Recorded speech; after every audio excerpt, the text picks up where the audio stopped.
নমস্কার বন্ধুরা, আপনারা অনেকেই আমার ঠাকুর ঘর দেখতে চেয়েছেন, বিশেষ করে গোপালকে। তো চলুন ঠাকুর ঘরের ভেতরে যাওয়া যাক।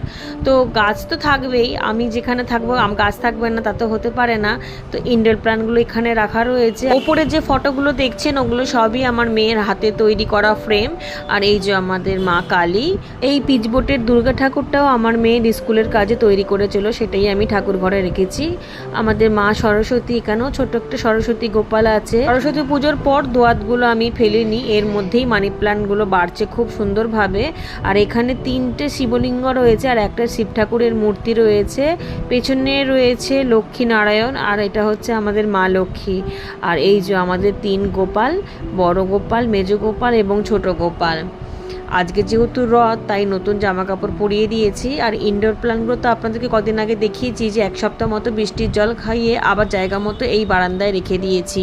এগুলো স্নেক প্ল্যান্ট রয়েছে। এই জায়গাটাতে খুব সুন্দর হাওয়াও আসে এবং সানলাইটটাও ভালো পড়ে। তো এটাই হলো আমার ছোট্ট ঠাকুর ঘর।